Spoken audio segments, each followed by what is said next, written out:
May bisita ako ngayong araw na to sa junk shop. Bisitang alam kong hindi naaaliw sa kanyang nakikita. Hoy, dude. Ano ka ba? Huwag mo namang ipangalandakan yung kaartehan mo dito. Oh! Nakakaya sa mga kasama ko. Oh! Isangan lang pala, hindi na lang sumama dito para hindi ko nalaman tong tsakang junk shop mo. At ito pa, isa pang bisita na hindi ko naman inaasahan. Mga tol! Tol! Tol! Ako to! Cyrus! Yung tropa niyo dati! Papaalala ko, Cyrus Manampal! Si Cyrus! Cyrus! Cyrus Manampal! Yung yung dating payat! Yung dating gelbo! Yung dating galisin! Oh! Uy, sa Papatski! Kuya Pariwara! Cyrus!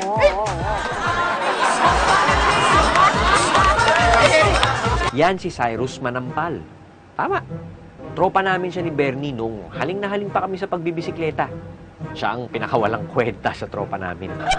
Pero, ito na siya ngayon. Ibang-iba na. Ayun mo, hair cutter, hairstylist, hairdresser ako ngayon sa New York. Babakasyon lang ako dito ngayon sa Pilipinas. Teka muna, pare. Andali, Paano ka naman naging, hair cutter sa New York? Mga bata pa tayo. Gusto ko na talagang maging barbero. Kasi idol ko yung tito kong barbero, yung gumugupit sa atin ng bata pa tayo. Nasabi ko sa airpot ko, cheap daw. Siyempre, nakakaya, hindi ako pumayag. Kaya pala medyo may pagka-rebelde ka na. Yun na nga yun. Alam mo, tinupad ko yung mga pangarap ko. Hindi ko hinayaan may humadlang. Sinunod ko. Pumunta ako New York. Doon ko tinupad yun kasi wala si airpot doon Ayun, naging hair cutter na ako, hairdresser na ako ngayon.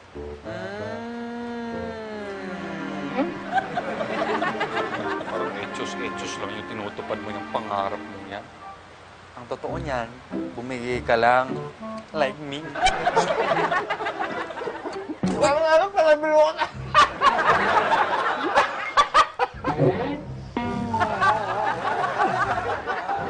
Ano nangyayari dito? Hello? Ano naman nangyari dyan? Pare, tingin ko, teka. Tingin ko may may sakit to. Ano yung sakit na yun? Yung... Narcolepsy. What is narcolepsy?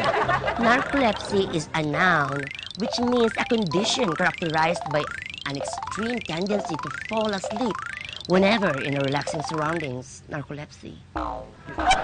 Aksidente lang kung tutuusin ang pagpadpad ni Cyrus dito sa junk shop.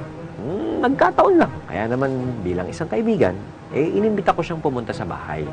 Sige pare, ando na naman si Majay Pihado, may excite yung makita ka. Tsaka... Pero hindi ka agad makikilala nun, sigurado. Talaga? Sige, susurpresahin ko doon. Tingnan ko makikilala niya ako. Alright. Pero, pre nice seeing you again. Okay. Balitaan niyo ako pag nasa New York kayo. Akong bahala sa stay niyo doon. Akong bahala lahat. Ha? Okay. Wala ka. Okay. Sige. Ay. Lila, pre. Ito, don't take it personal, Pero, parang hindi ka nababagay sa lugar natin. Anong nangyari? Mga bata pa tayo, parang iba yung ina-expect kong buhay na patutunguhan mo. Bakit ka pa? Pero, ano lang yan, opinion ko lang yan. Tsaka ikaw, chick boy ka dati. Ewan ko, patama mo na sa... Okay? Ingat, pre! Ingat. Okay talaga yun, no, dude? Ano kita mo yun? Dati hindi man natin maiis na makakarating na yung New York, Cubao. Ngayon, New York, USA! Pak na pak! Pero ang tanong, makakalayo ba yung gagang yan kung sa'yo nagmamaneho? Ay!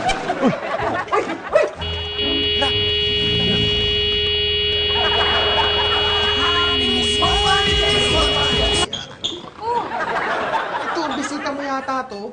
Nagtatanong lang kung nandito ka, dun sa labas, tas biglang nakatulog. Buti na nasa loob.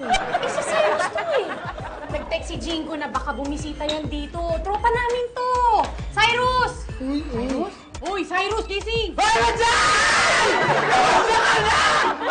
Ay, hanapin niyo ba? Ang dali na pala hanapin niyo! Bilis malobat. Kung kilala niyo ako yung tipo ng taong hindi naman agad naaapektuhan kapag may sinabi sa akin ng ibang tao tungkol sa buhay ko. Ngayon lang naman eh. Ngayon lang ako naapektuhan sa sinabi ng iba. Hoy, ano? Init ulo, dude? Tama si Cyrus eh. Ano ba ginagawa ko sa lugar na to? Ano? Ito, hanggang dito na lang ba ako? Dito na ako tatanda sa ganitong lugar? Dito ko na lang ba iaasa yung kinabukasan ng pamilya ko? Ewan ko sa'yo, dude. Hindi, alam mo, ikaw. Hoy. Kung sa tingin mo, hindi naman bagay tong lugar o trabaho na to para sa'yo, ano pa ginagawa mo dito? Oh, wala, no? Hindi ka makasagot. Hindi ka talaga makakasagot. Dahil kahit ikaw mismo, hindi mo alam kung ano yung ginagawa mo dito. Hindi ko alam sa'yo. Alam mo, pues, sige, dahil hindi mo naman alam, ako na lang gagawa. Ano ba ginagawa mo dito, di ba? Namamato ka lang ng gamit dito, di ba? Binabato mo lang lahat. Di ba? Yung helper mo, ano ba ginagawa mo sa helper na yan? Binabato mo lang yan, di ba? Ikaw, ano gusto mo? Yan yung bagay sa'yo. Oh, ayan. Sige.